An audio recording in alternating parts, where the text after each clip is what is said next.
Okay, welcome. We are in the ESP Negotiations Committee with the board. Just want to do a couple of housekeeping things. We want to do public comment, seeing none, hearing none, and I'd like to do the minutes, approve the minutes for January 16th, 2020. So moved. All right. Second. All right. Some corrections. Yeah, that, go ahead. Roxanne Blow was present, Shelby Kinney was not, so that needs to be so noted. Okay. With changes? Yes. Okay. All in favor of those minutes? Aye. Okay. Then we will go to caucus, and we come back here and reconvene. Okay, so we're back in session. ESP negotiations in the second. Second. All right, all in favor? Aye. Aye. Okay. Dina? Okay, Leon unfortunately has to leave for a prior engagement, so he'll be back hopefully sometime. Okay. Bye, Leon. Be well. Yeah. It's good to see everybody. Warren, you don't look like a hippie, that's good, you got a haircut. What's that? You got a haircut? Looks good. Yes. Listen, Thank you for women appreciate it, I Thank thought you for perhaps you noticing. would appreciate that. My wife said I got a scalp job. But you know, you can't afford to have it cut very often. But it is absolutely a summer cut, but hey, I think that being optimistic is always good. Thank you. We, at this point, we're thinking we would be going through and just sort of responding to the Okay. proposal. Although you don't have, you haven't, are you sticking with your 100% wage increase? Yeah, for today. For today, you are? Okay. Yeah, I mean, we've been discussing possible changes to the wage proposal, but we haven't come up with anything yet. Okay. I assure you we will. I think there are a couple of things that, you know me, I like to start off with a positive. I think there are a couple Of of course. things we can do the tentative agreements on. Hmm? We will absolutely change that cover page Hey, to properly list the school districts. So I think we've got an agreement on your one.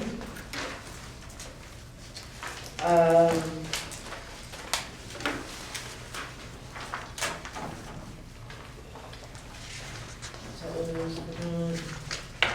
And your preamble, your number 2. mhm.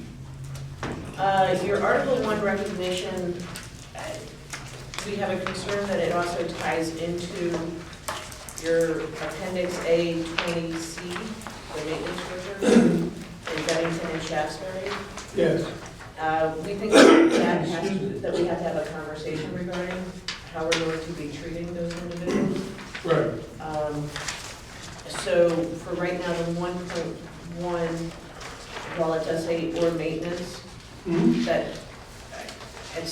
I think we agree with the general gist of the whole 1.1, but because we have to have that conversation about the maintenance individuals, Yeah, our proposal we is, should hold off on that. I mean, what we assume, because of the merger, is that we now would represent Woodford, all the employees that would be represented in other parts of the district. I don't know if there are any.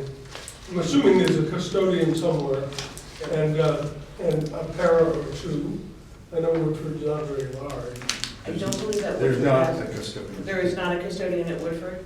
No, they contract out with a part-time person. Okay, thank you. I didn't know there was.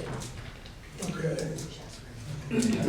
Shaftesbury probably does, I believe Shaftesbury Yeah. do have a custodian? Yep. Yeah. Okay. I don't believe that they have locally funded paras in Shaftesbury. So I think we're. So they're all set, they're all SVSU. I believe so, Nick and And I, all the paras SVSU. they are all now. So I take that back in Woodford also. We already represent them. Right.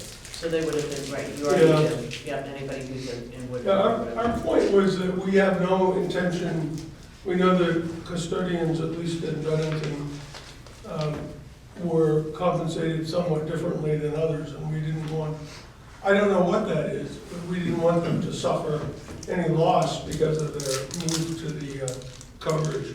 And our intent was to, for any benefit that they received, that they wouldn't receive under the contract, they simply be grandfathered.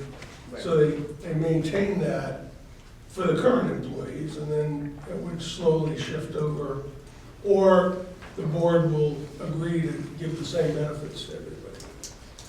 So you have a higher likelihood that we would be going for the individual grandfathering.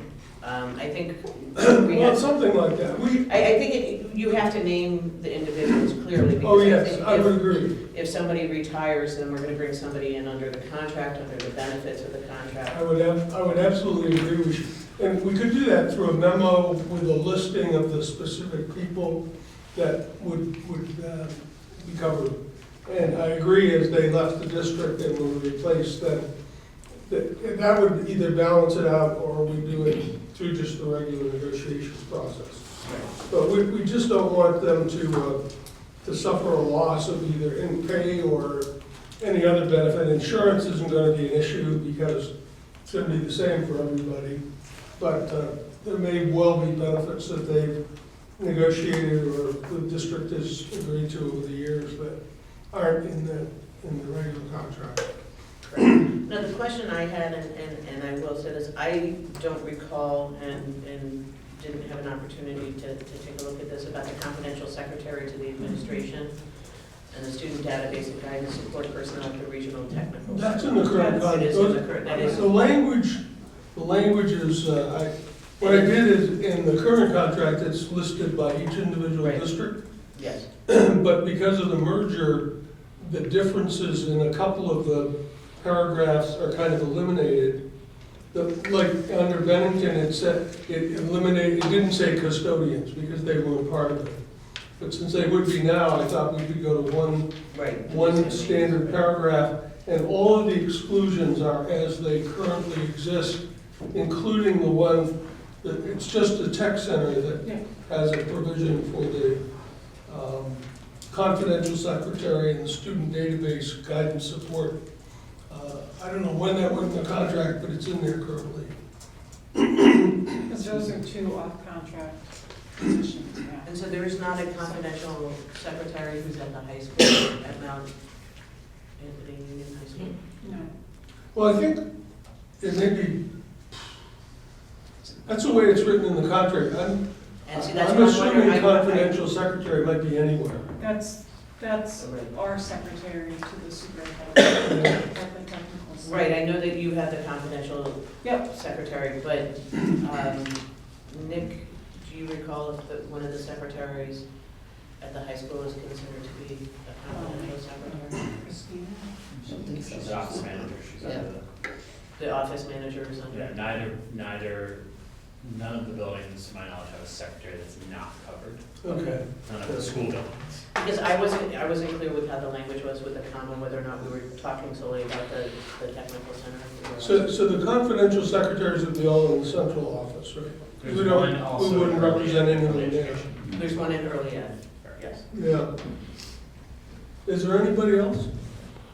That would fall into that category, Okay. I believe, so outside of central. I know when I ran into this years ago, we had a discussion in South Burlington about excluding confidential secretaries, and the school board's attorney said, let's see, we're gonna exclude confidential secretaries, but bargain with the principals.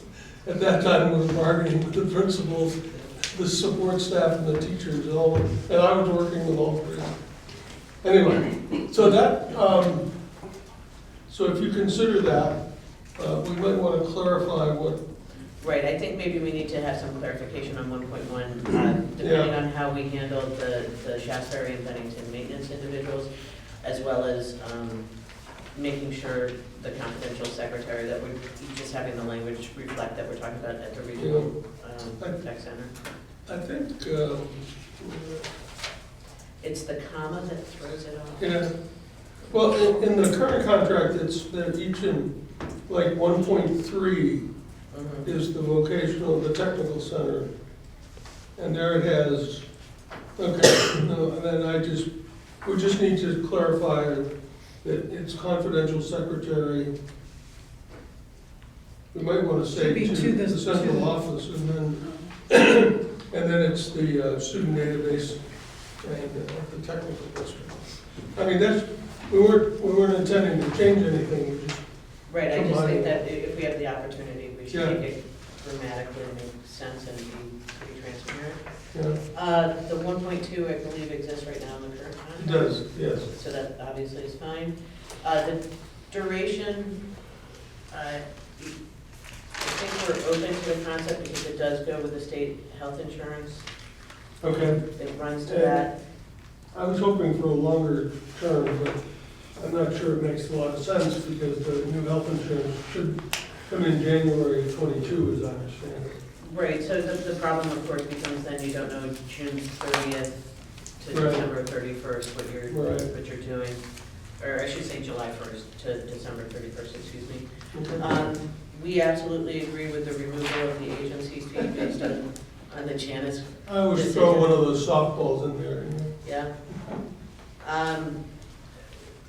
The 8.1 through 8.7, in terms of 8.6, we've had this conversation, I know, and you all have brought this up in prior negotiations. From the board's perspective, and we can talk about that more in depth if that makes sense to you, but the board's perspective hasn't changed in the fact that there is a pretty robust policy committee, there is a pretty robust policy procedure or process that the SU and its member districts use. There are policies which deal with employee safety issues, which deal with behavioral issues by students.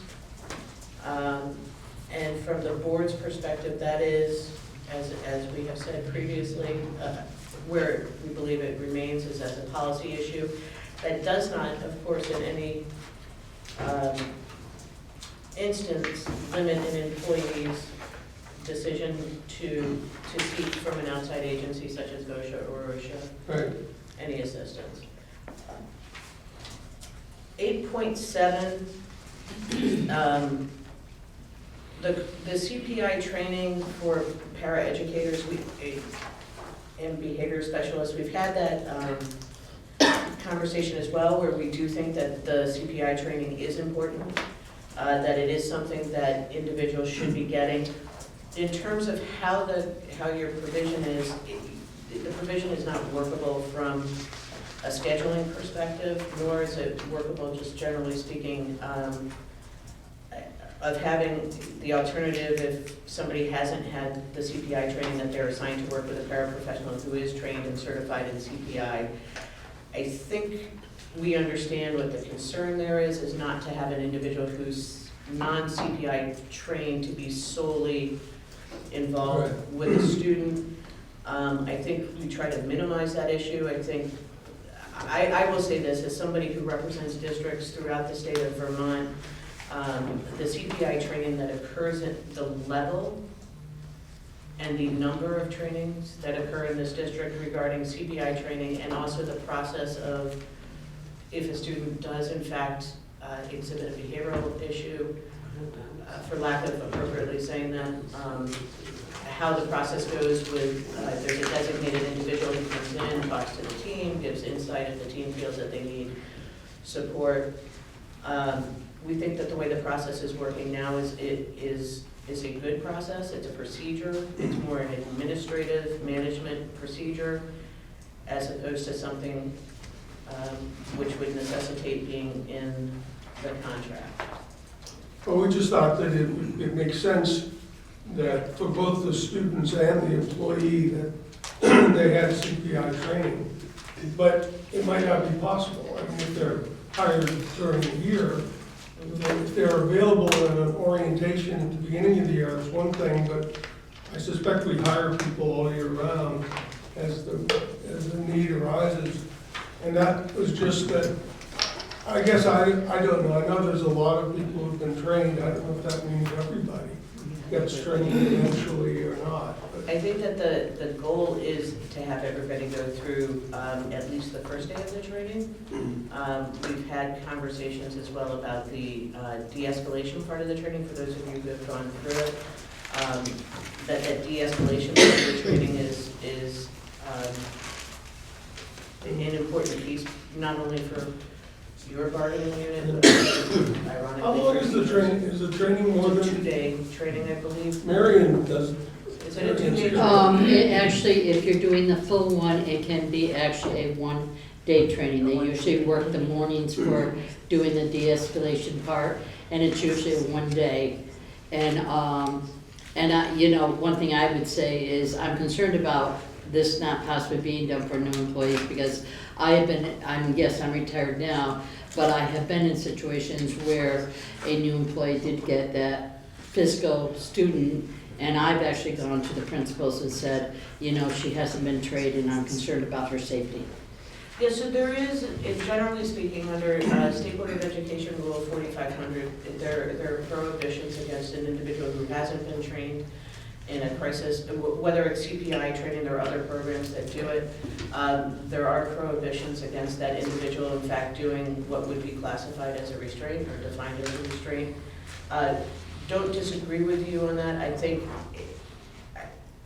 what the difference is what I'm saying is that while we agree that that is a beneficial training, we agree that it is something that needs to be looked at in terms of having all of those individuals who need the training to be trained, that it's not something that we can in fact agree upon, that either they're not assigned to work with a student or they're assigned to work with a paraprofessional who is trained until they get the CPI training, or that they take it prior to their first day of employment. I would agree, Norm, that we do hire people throughout the year. I think there is a difference in the fact that I think there are, please correct me if I'm wrong, probably more mass trainings than the in-service days that start at the beginning Usually of it's the school year. beginning of the year. At the beginning of the school year, right? That makes it a lot easier. I mean, and I think that you also have under CPI, and you would know, Marion, more specifically, that there is a time frame when you also have to re-up, basically, you have to do a refresher, right? Well, basically, everybody does a refresher, and that's usually what's done in the mass training, usually at the beginning of the year, is they do the refresher part. And then usually Mark, it will say, it used to be Mark, it used to be John Pryor, would say, and myself, would say if somebody needs extra physical, that, you know, they would meet even individually so they would be prepared. And I think, like I said, when we put this in here, for new people, even that first part of the training is very important, because the de-escalation, again with CPI, you don't want to get to the physical. That de-escalation, they need to understand, and if they don't understand that and they're going to be working with a student that could bounce off on you, and you know, our students are bouncing off quickly some days, to know the de-escalation part would be at least a first step for their safety. Because I have been in those situations that new person literally, I guess like when the kid says, I'm going to read, an example would be, the kid says, I'm not going to do your work. And she, you know, the person may go, well, yes, you need to do it because, and the thing is, all right, there's different ways of handling how that rebellious student doesn't want to do their work. And students will find different behaviors to try to get out of doing it. And if that para knows those other options and responses, it puts them in a safer situation than the kid finally getting mad at the person. I said, I'm not doing the work, and throwing something at them, which is a possibility. And like I said, that's an extreme example, but I'm just giving you something very simple. And that's why we put it in here, because even for them to know the first part of CPI, I think is very important, because our students are more challenging today than I think they were 20 years ago when I first started this. I don't think it's a new concept. I mean, in our job descriptions, it does say that you need to be CPI certified in 6 months of hire. So I don't think that it's too much to ask to shorten that, like maybe 3 months or 90 days. I do know that you can access CPI through webinars online. I've looked into that. They also have an excellent trauma managed classroom training that maybe the district would like to look into for paras and educators. I mean, maybe we can't get them all trained before they start. But I think 6 months, within 6 months is too long of a time. When the job descriptions were done, they were done quite a while ago. You know, I know central office is in the ever-ending process of redoing job descriptions because things just keep changing so quickly. But I think that this is something that is important not only for student safety, staff safety, but for retention of paraeducators. A lot of the paraeducators and teachers at this point who leave the district often do so because the students are considered not manageable because they don't know how to manage them. Because they're not taught that in school. You're taught how to be a teacher, but you're not taught how to manage trauma-based behaviors, which don't only occur in our programs now, as we all know, they occur school-wide, district-wide. We have kids all over the place that have some trauma issues and behavior issues.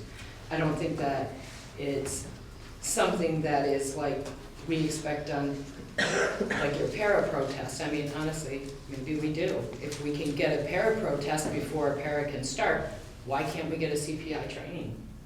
If we can make sure that they can pass a test on academics, I think it would be just as important to make sure they can pass a test on how to manage behavior.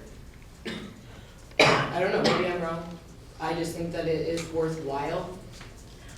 I don't think that the board is disagreeing that it may be worthwhile. I think the disagreement, for lack of a better word, more so is of whether or not it needs to be something within a contract, right? I think your concept of if things can be done in a shorter time frame is something that we can discuss, whether or not that's feasible. That may be something which makes perfect sense and is doable, right? It's a little bit different of saying prior to the first day of employment. If we're saying, you know, if you can do it shorter time frame than the 6 months, I think we would agree that if you can do it shorter within the 6 months, that is a benefit for everyone.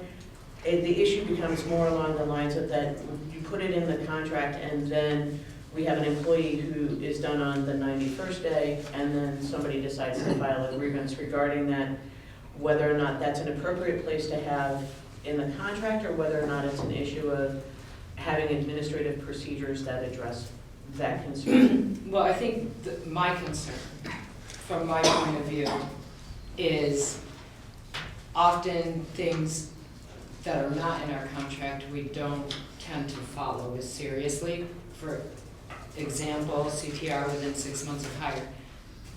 We also have CPI, we also have additional trainings as required by assignment. A lot of that stuff does not happen because it's not in the contract. You know, it's like, well, it's not in the contract, so we don't really have to do it.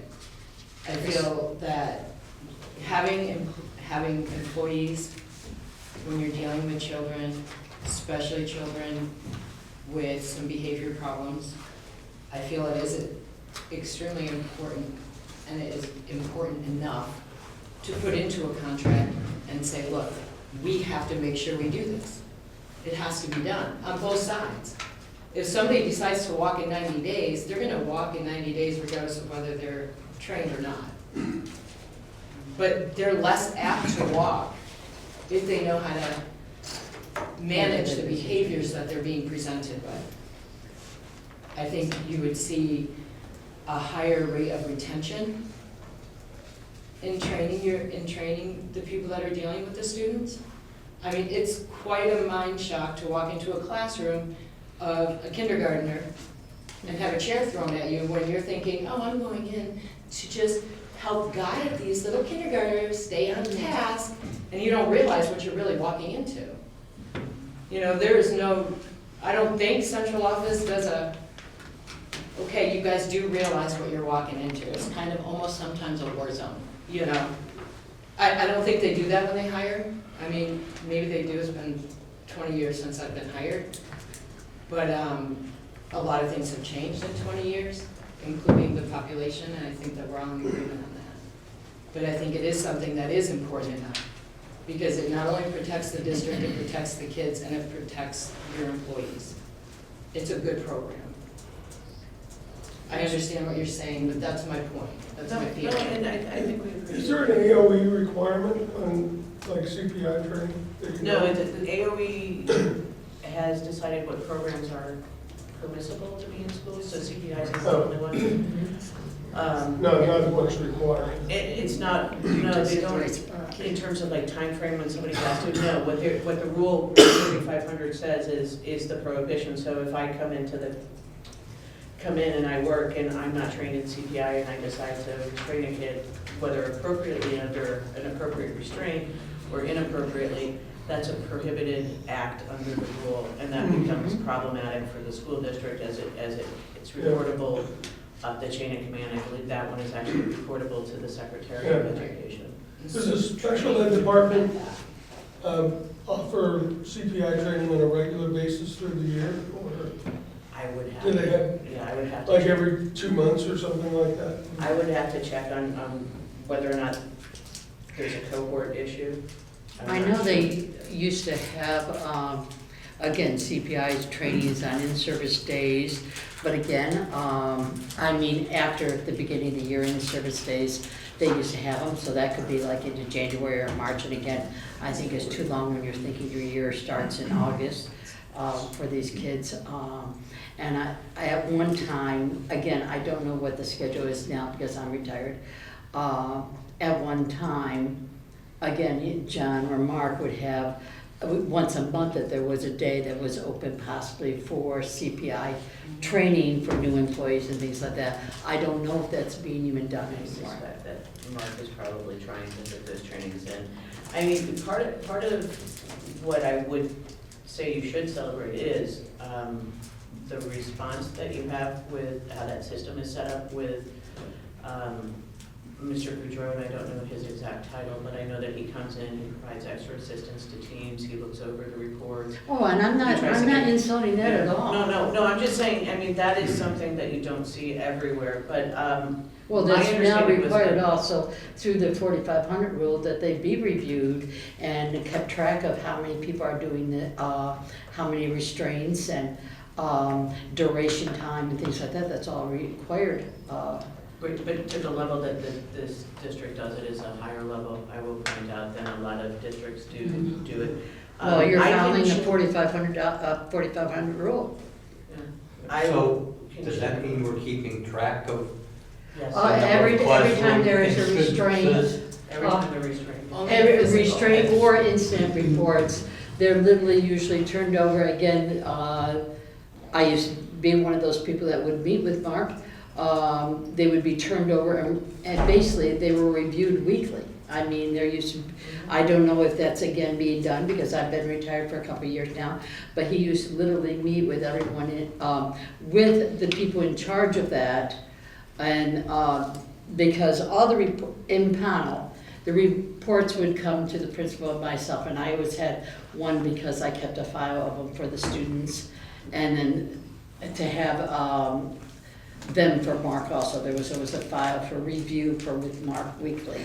So we would meet weekly and review them to see if procedures were followed. And again, because of 4500 rules, there are rules. If there's somebody doing more than 3 restraints, then there's another procedure. There's different rules with the 4500 rule. So yes, Mark was doing that. I don't know if he's still doing it or not because I haven't been in the school, and I imagine he is. And Mark's very good. John used to do the same thing. Yeah, I wasn't questioning whether or not teachers and staff and administrators were doing their job. Where I was really going is I'm wondering, is there any policy in the state that requires after a certain number of instances, the parents are brought in? The parents have to, after a restraint, there has to be a debrief with, under Rule 4500. There has to be an offer of a meeting to debrief with the parents. Okay. And so the parent also has to be informed of the restraint by the end of the school day. as well, or within 24 hours. You can tell I've never read Rule No, 40. it's. 4,500. It's somewhat of a cumbersome rule in that it is a rule of But prohibition, but I it think does it's been outline good. all of that. I think it's been a good guideline with this. It I mean, does. I'm not suggesting that every employee be trained for a physical restraint, Mhm. because I don't think that anybody should put hands on kids, and I think our district is really trying to move away from the restraint model type stuff with our trauma-based classrooms. We're more de-escalating students before you get to that point, which is the whole CPI model, but it's also become more of a state initiative. So I think that with that, and the school's focus on trauma-based classrooms and behavior management, we should definitely make sure that our people have proper de-escalation skills before they step on that floor. Well, one of the issues that, from the board's perspective, that we're gonna have to talk about, and we don't have it specific, but it did come up, is that we made a proposal to the other bargaining unit regarding how the use of days, the school year days were going to be. And one of, and the proposal talked about having some more in-service time and matching that up. Am I saying this correctly? No. You're The looking teacher at- proposal has. The teacher proposal has 5 in-service days. And the issue is, the board has been having a conversation about the value, the need, the value, and if it's feasible regarding additional training as well for support staff. And I think a large part of that does sort of go around what you're talking about, the trauma issues that are being seen with students. It's not, trauma's not a new thing, but excessive amounts of students with trauma is kind of becoming a newer thing. Yes. Can the paras participate in training that's given to the teachers on the same issues? That's one of the questions that we were talking about whether or not being able to coordinate the issue of whether trainings could be joint trainings, and utilizing that time, whether or not, so these are things that we have to, that we've been having conversations about. We're not specific regarding the best way of Yeah, managing I just that. know there's a cost factor. There is a cost factor, And, absolutely. Because I have one district where the parents have professional development money, but it tends not to be allowed for in-house training, which could pay wages or could pay something. I see what you're saying, right. But, No, I get, yeah, I mean, so it's, right, so the issue, you're right, I mean, that's the conversation that I think the board has been sort of exploring through this about, that there does seem to be a need overall for some training opportunities. It's how to efficiently and fiscally prudently manage doing those training opportunities across the board. But I think we can talk about what you've brought forward on 8.7. Article 6, I'm going to talk to Norm about this one. He'll understand this. the progressive discipline one? Yes, so the board had a conversation, a lengthy conversation, discussion regarding this. One is, I recognize this as something that looks like it's being taken from the state employees. Actually, it came out of Springfield support staff. Is it really? That's interesting, because it's very similar to the state employees. Oh, is it? Mhm. In terms of that. There are numerous Vermont Labor Board decisions that talk about what is just cause, which does have the issue of typically, as you and I both know, of demonstrating that progressive discipline has occurred. From the board's perspective, there are times, and you'll see this as we go forward, and I think another one of your articles, there are times where obviously that the single act is significant enough to not require progressive discipline. Quite Oh, you frankly, mean something, a serious single issue? a very single. Oh, I agree. Right, Yeah. I mean, and so, we're not of the opinion that how discipline has been instituted, how discipline has been considered in this process. There are already limitations which the superintendent and the board are under from, as I said, from either case law or from the Vermont Labor Board, sort of, what's it, in re Brit, there are a couple of cases, laying out what just cause is.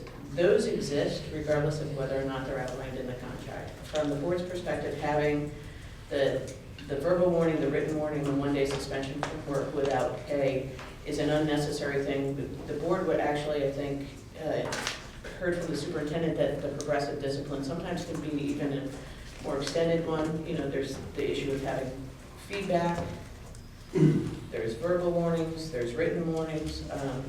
There are different, you know, directing somebody to take a course. I mean, they're all different things that can be instituted as part of progressive discipline. You know, keeping the language that requires that it has to be good and sufficient cause, which is the same way as saying just cause, the board feels is, takes what you have put out here and has still those boundaries that the superintendent has to act within. So that's on that one. I do find it very interesting that that's from the Springfield one, because I am more familiar with it from the state board, the state employees. That may be where it came from. They may take it. Yeah. 11.6. Are we keeping the progressive? No, we're saying no. No, I'm saying no. No, you all had said no about the. That's what I thought. Is what I'm saying, well, right, I'm sorry. I didn't clearly say no. What I was saying was no in the essence that under the law that we're required to follow, Thank you. to fulfill just cause. 11.6, the lawyer in me, which is a large part of me, is always concerned about words like appropriate. So a copy of a job description shall be available for, it was given and now it's what, available? Or is it the switch that you're making? So it was supposed to be given to each employee. The job descriptions are actually in fact up on the website, is my understanding. I suspect. Yeah, we've learned that one. It's a lot easier to disseminate on the website than it is to print on paper. In terms of consulting with the association before a job description is revised, I think there were questions regarding that, whether or not what you were talking about for that. When you flip onto page 4, job descriptions will be posted on the supervisory union's website. They already are. The language that starts off each employee and goes out down all the way down to the grievance procedure, that exists right now with the exception of moving to the step 2 of the grievance procedure. I mean, that actually in fact is going on. It has gone on. We had at least one arbitration regarding that going on. And so from the board's perspective, how that is working is that every employee, we've had this conversation, I know in previous negotiations, you know, if you're an employee who believes that you're misclassified, typically it is, I'm gonna say this tongue in cheek, please take it well. You all believe that you should be in the more intensive meets as opposed to, nobody from intensive meets says, hey, Nick, by the way, I think I really should be in the regular para slot. But that's okay, we understand why. That there is already a process of doing the position analysis. It's a pretty, from the board's perspective, it's a pretty good working procedure. It's something, as I said, that we've done an arbitration with, and it stood through that as well. So at that point, while it says job descriptions will be posted on the supervisory union's website, we would agree to that. Starting at each employee, we wouldn't. Going down for the remainder of that. Your 11.8 is something we want to contemplate. Part of what we want to contemplate is how frequently the substitution of teachers substitution of teachers happen. And have, there's some more numbers I think that we want to run on that before we have an answer for you on that. And more information that we need to have about how that's happening. Yeah, but going back to the previous one, Yeah, I think in the end, the arbitration that we had points out one of the problems in that, and I don't disagree with you, that Contract. we all think we're at the top level Right. of something. And we have a big pen.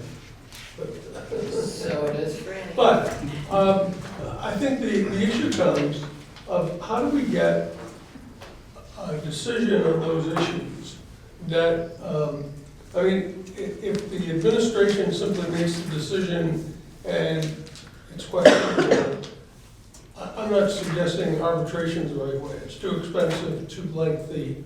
But is there some way that, or is there, with considering something where there's a different way to make that resolution? A balance committee or somebody that's, someone that's not a school employee being involved in it? I don't know, you want me to, but, pardon? you want me to do it? Okay. Well, we can do Again. it. We're incredibly fair. Absolutely, unbiased to the I'll, to the absolute degree. I understand what you're saying, but it is truly, I think, in terms of what a job description is and what the role of what that role is truly a management defined issue, right? Mhm.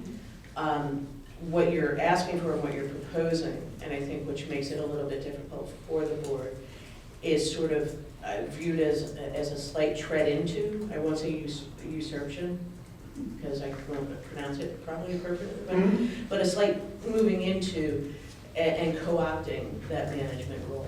And I think that's concerning for the board. I think, you know, in order to have the ability to define what the job is and whether or not the actual work that the employee is doing fits into that job description. I know. Very much so, I think is, from a board's perspective, is a management role to do so.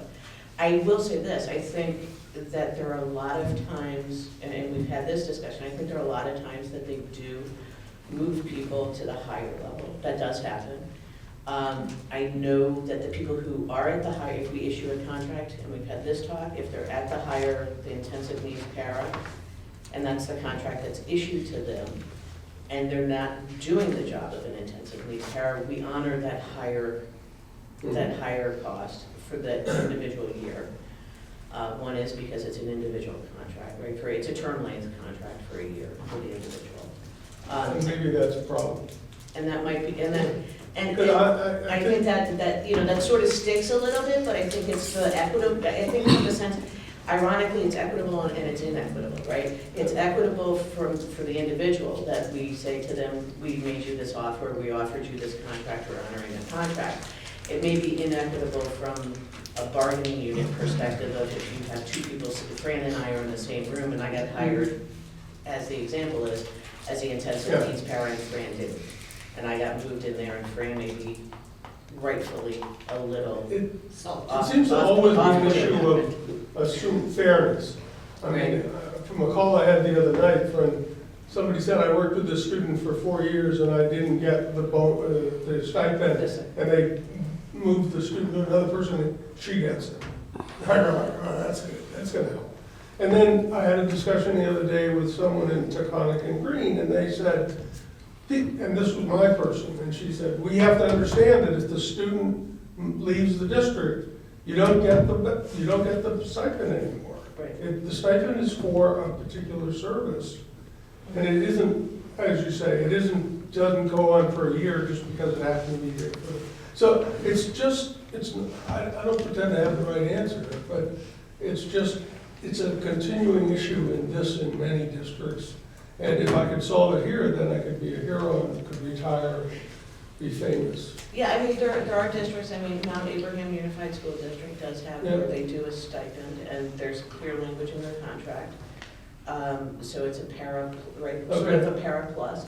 And there's clear language in their contract if the student leaves, or if for some reason we need to, the student, either student moves out of town, student has a placement change, whatever the issue is, if you're not with that student, then we have the right, it's prorated for the year. We don't pay it out, the stipend out at the beginning of the year. I think the language is pretty clear on Mount Abraham.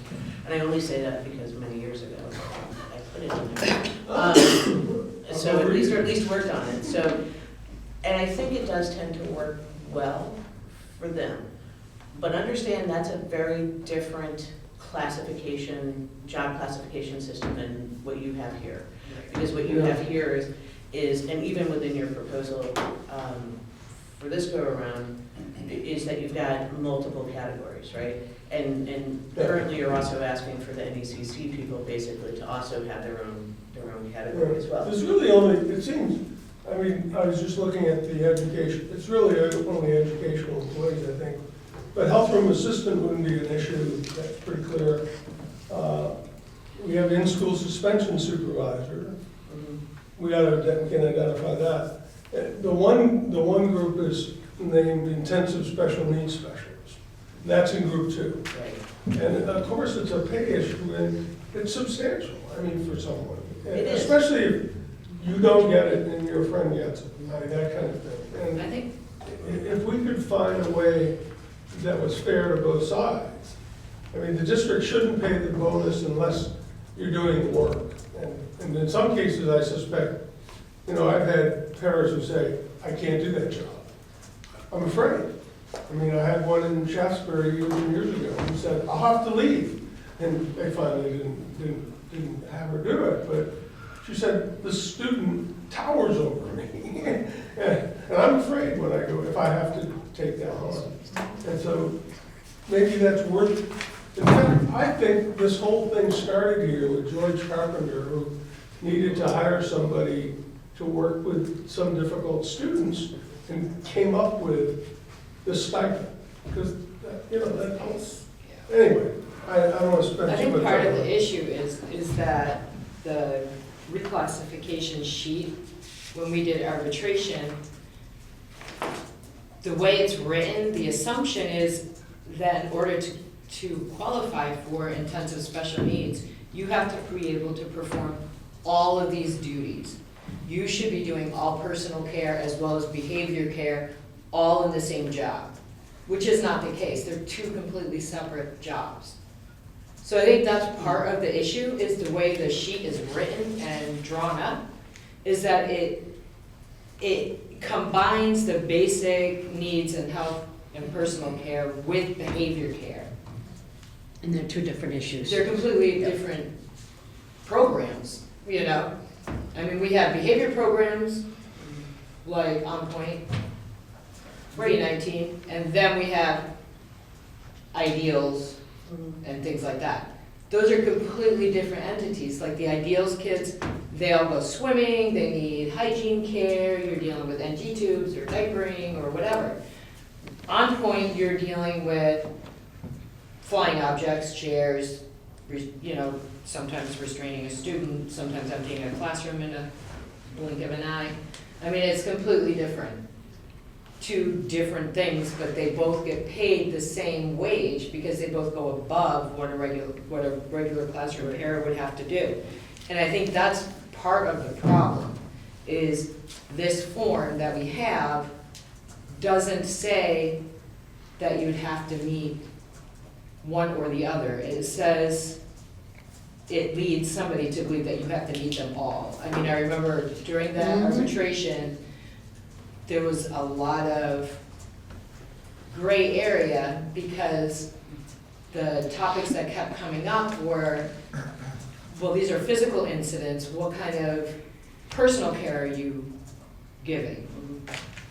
And I think that's some of the issue. I think if we could draft a different form and separate these 2, or put something on the current form and say, these don't have to be co-occurring.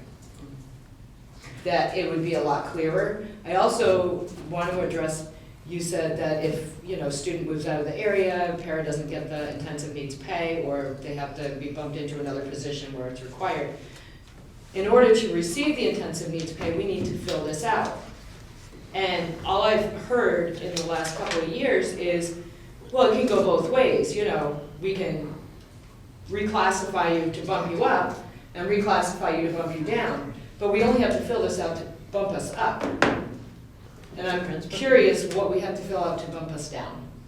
Bumping you down is, I would have to check, but Where's my. the proof so- that has to So occur? if, Where's for the example, the documentation? clearest one would be is if you were in the NECC program, Right, that would be different. and then Where's you the went proof? and you were a one-on-one for a kid, just generally as a support, then those are two very different issues. Yes, they are.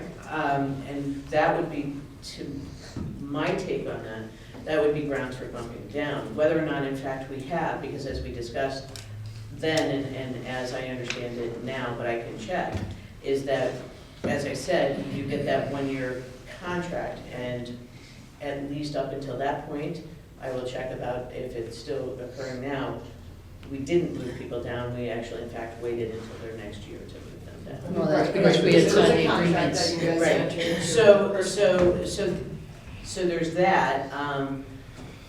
So what happens then the next time is we say, well, okay, you're not in the NECC program, you're actually a one-to-one in Bennington Elementary School in the first grade for a student who, has a specific learning disability. That's a very different thing. You're doing academic support. And then we say, so when we issue the contract, we say, you're not in that higher pay group, you're in the lower pay group. That's correct, but we also have had situations where assistant directors have called paras and said, we don't feel that you are a good fit. So next year, we're going to put you into regular para positions after 15 years of being a perfect fit. But now we don't feel that you are a good fit, so we're gonna put you into a regular para position, and we're gonna dump your pay $3. And if you don't want it, you know where the door is. Have a nice life, thanks a lot. I don't feel that's fair. I mean, if we have to prove that we're doing a specific job in order to get the pay increase, then why is it such a easy wave of the hand for somebody to say, we don't feel you're doing a good job in a program, so we're just going to take it away? So How are we gathering the documentation, I guess is my issue, to support that? Which kind of is what I was kind of looking at with that last article we were talking about with the progressive discipline. If you feel a para is not doing a good job in a position, it's only fair to say, look, we feel that you probably will be really good at this, but we feel you need a little assistance in this area. So those are two different things. Well, they are, but they I think so. aren't. They're kind of intertwined, I I'd think. pick that up. Yeah, yes, and I understand where you're doing it, but I will leave it at this, and I think it's an interesting conversation. That's a very different performance versus just cause, or lack of job performance, or if you know what I'm Well, there's a saying. If you can difference clarify it for between me, when the that would be student great. leaves or we claim that you're not doing the job. Right, there's a very big difference Yeah. between that. One doesn't require documentation other than that the student's not there, right? I mean. But that's clear. That's a clear reason. The other one, in terms of the not good fit, what I would say is that issue is that you have an individual, at least in your hypothetical, because we are dealing in a hypothetical world, Yeah, we are. who is in fact getting that contract for the year. I think it is a fair supervision and an evaluation or supervision issue to say that somebody is not a good fit on that. But one person. The way you may approach Another saying that person to, not. the way you approach saying that to the individual may be very different than how you were saying, or how I would approach an individual to say it. But there is a difference between whether or not you have just cause and whether or not there are performance issues and whether or not a student leaves. There I think are, we there already- are. I we can already see covered that. I mean, I equate a student leaving, like if you have a factory job and they close down, well, I think that when job goes this, with it. I worked, I'll be very honest with you, I was on a committee that worked on developing this job analyst. And that was brought up that, you know, you could either advance or a principal could meet with you and say, we need to reevaluate your job because you could be devoted down. Do you remember that, Mr. Cocaine? When we met, that there could, because it was with Joy, was here, we worked with her on this.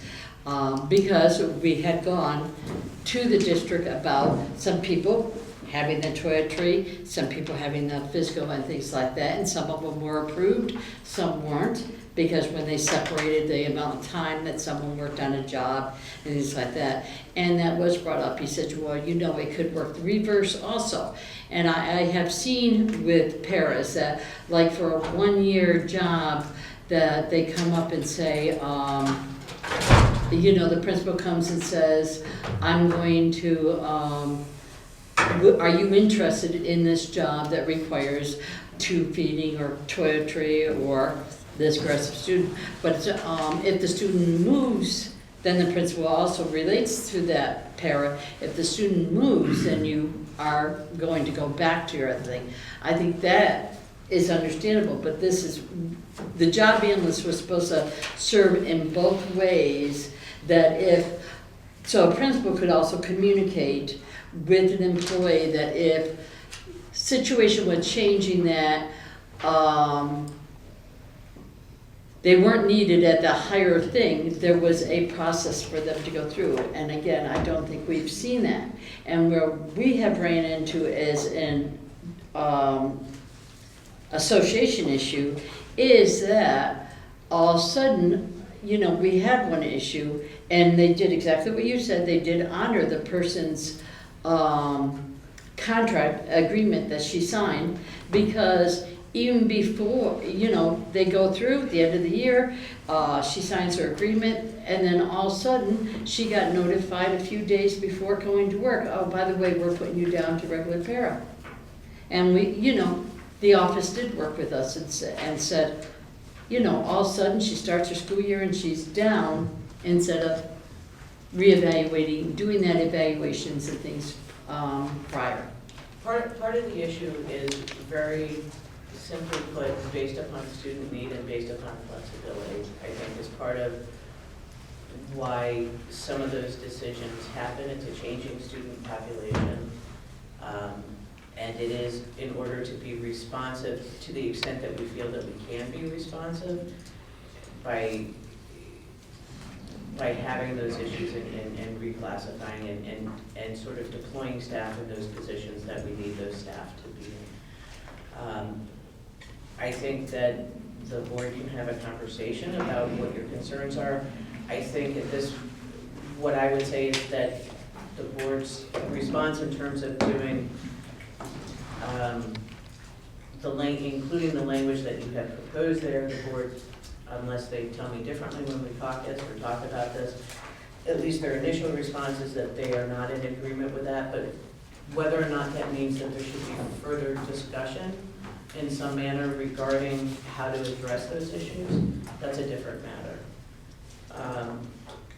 I think this discussion has raised some interesting points that we need to discuss and maybe to bring some ideas to play for the board's consideration. And I think that makes sense. I mean, I think you understand Yeah. what I'm saying as Well, well. yeah, I think you it get it. still And seems that like- arbitration, we lost because it wasn't in our contract. That this job analyst was not in our contract. And that, if we read, and I could go back on the response from that arbitration, but that was a big factor in it. It was because that procedure on the job analyst was not in our contract. And that's literally was, you know, Well, maybe the that's what turning we just point. need to do, is simply say, for job reclassification, the procedure must be followed. but that it was. It could be that simple, maybe. I don't know. You're the But lawyer, I not bet me. not. No. Oh, I'm sure, I bet it probably wouldn't be. I bet No, I'm sure it but it's wouldn't not be. that I simple. bet you that I have an even simpler way of of responding to it, but. Yeah, I know. Well, your job is, your No, and I think we. your agenda is different than Right. what mine is, so, you I know. think The arbitrator did, she said, there's nothing in the contract, it's a management right. And the management would say that it is a management right, and Yeah. that's, that, Well, and that's. I agree that everything that's not in the contract is a management right, so Right, we need to, But we don't I know mean, who we our need to man- look at something that will, Well, I where we think, can explain to our members what's going on. right, and the other complicating factor is we have so many managers now. It used to be you have your building principal, that's who paras answer to. But now we have your building principal. In some buildings, that's who your paras answer to for the most part. Other buildings, it's you answer to the head teacher, or you answer to the assistant director of special ed, or, you know, or you answer to the special educator that you're under. I mean, the tier goes on forever. By the time I'm done going through the tier, I've reached the gates of heaven and St. Peter's going, hey, what are you doing here? You know, and I'm like, I don't know, I was just wanted to go to the bathroom, you know? So I don't know, I think that is another problem, is that the management chain has become very complicated in a lot of the issues with special ed. May I ask a question? Are these issues related to an employee performance, or is it because of student composition and they can't give give it It's intertwined. changes? It's intertwined. It's intertwined, It can't be okay. because it's such a fluid situation. Okay, in other You know. words, there's some students that you can't, that a particular person can't manage and another one can, Correct, and so forth. correct. I get it now. If you look I'm at just the, trying to clarify. But we're having a student moved out of one program to another because an employee has a relationship with that student, but nobody in the other program does. I understand. are you moving So- it to the employee or away from? To them. Okay.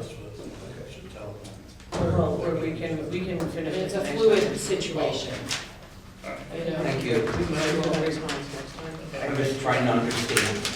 Well, you come to work with me any day you want, and I will give you an education, my dear. They don't allow board members from schoolrooms.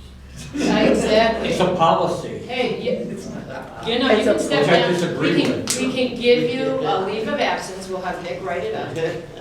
And then you just come to work with me for a day, I'll educate you, and then you can sit there. As long as you get fingerprinted and do the background check. That's right. and, Yep. Well, I feel he was. And that takes longer than 6 months, by the way. You know, that's about it. So, in terms of the remainder, I don't know if you want to just stop at this point, we can do the Yeah. remainder next time? You want to do it I that will way? pick that up. I think it's been a great conversation. I think there's a lot of things that, you know, I think that the board is going to discuss regarding what your concerns are with that provision. If you need, I'm sure you don't need more information on these. Not to start with, I'm gonna read that, Abraham contract tomorrow when I go to the paper, and I'm gonna talk to my contact up in Floodbrook, who, I mean, I only deal with problems with this issue until I go to her, and she says, no, we're fine. Right. So I'm gonna find out what she figured out that I have not figured out, and see if it makes any sense. Because it's something we do, it's just a matter of how do everybody kind of get on board and say, no, this is good, this makes sense. I just want it easier. You know, I don't want to have to keep explaining to my paras and my members that I know you were making this last year. I don't know why you don't qualify for it anymore. I know you've done it for 20 years. I don't know what the problem is, you know? There has to be a better way. And it's already a difficult job to fill, and it's already a difficult job to retain people at. And I understand that, you know, we get older, we get less tolerant of kids. We don't like being sworn at to begin with, but when we're, 65, we really don't. But, you know. Yeah, except when we're 65, we can't hear it. Right. Well, you see, that's the reason. What? Exactly. All right. I don't know, I have problems with some tones, like sometimes Mr. Coheen's tone, I can't hear him. All right, Sometimes he fine. does. Might be by design. He might have, to. Sometimes he has to put it in writing. But, no, I think, you know, like I said, if there's something you need from me, but my recollection is Okay. that I know that I dealt with it at some point for Mount Abraham, that they had had that. We moved it over when they voted and they became a bargaining unit. So I know it is legal for a contract. Okay, I'll take a look.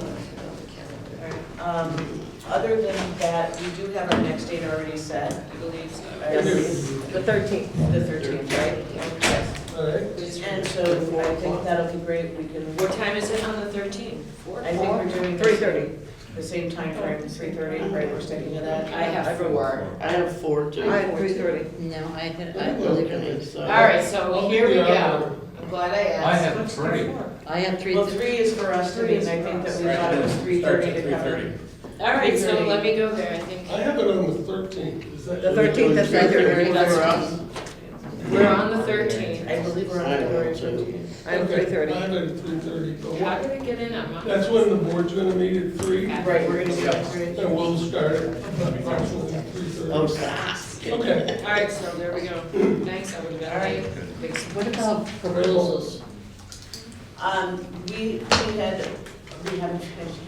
We had outlined, I think, briefly, we're gonna have some counter proposals, I think that sort of run off of what you have proposed as well. We outlined briefly last time Right. regarding that. We are still, in the process in terms of a salary proposal, trying to, it's a little bit Okay. harder to pull you guys out in reports, ironically, than it is teachers, so we're gonna pull out the numbers to figure Okay, that out. all right. To get that. And then I have a list that you brought up last time Yeah, of other issues that yes. the board wanted to discuss. So Okay. the ground rule that the proposals were for through the 3rd meeting, that one's not, we're not doing that then, right? The changes.